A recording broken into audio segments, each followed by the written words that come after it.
Hi everybody, this is Go Green PM. It's Wednesday. I got off work early today, or I was done work early today I should say, and I decided to put together the system to bring the water down to my new 1,000-liter tank.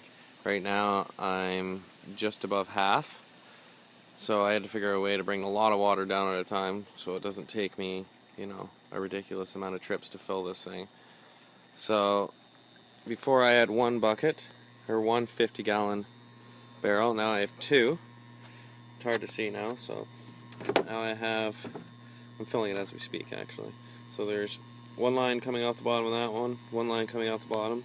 They both come over, they meet at this T, then they go into the pump, and then out of the top of the pump I switched it from 1/2-inch thread to a hose thread, and then put this joiner on here to split it, because if I'm ever filling two things at once, because for other people's trailers and stuff down here, I can always run another line off there, and it allows me to have a shut off on there, which I think I may change this to just a shut off, but for now this works. So yeah, then it pumps from there. I just cut a chunk of garden hose. It goes, step over this cord. So I run all this off of a tiny little inverter, a little 300-watt inverter I've got inside my battery box. So that's enough to run this whole thing. So up there, and then I just run it right in to the top of the tank right there. And as you can see, I don't know if you can see, there's pretty good pressure coming out of there, that little pump. So I've been here for about, 15 minutes. So I'm going to see how long it actually takes to drain these two big tanks. Right now, they both still have a lot of water in them. So this will take a little while. But I have a tiny little leak around one of the valves.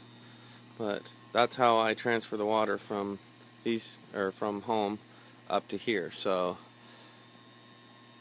this, I imagine, will take a little while to do, but I should be able to come back on Friday with two full tanks again, and that should be enough to fill this tank completely. And I've got some household wire here.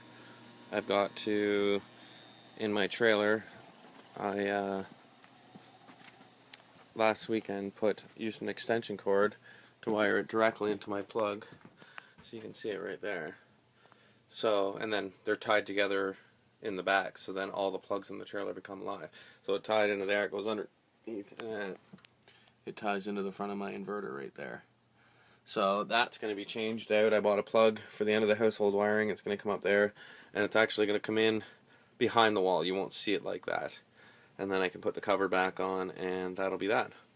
So that's just a little short update video of how I get the water and what I'm going to do with this wiring. So right now under load, these were at 13.1 when I got here, but that little pump's using quite a bit of power, 12.3.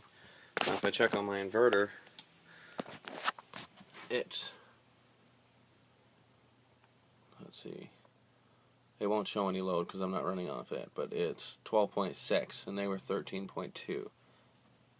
So they always read a bit higher because the wire, the gauge of the wire is a lot thicker. So that'll be everything for today, but I will hopefully get some more videos out there soon. Alright, have a great day.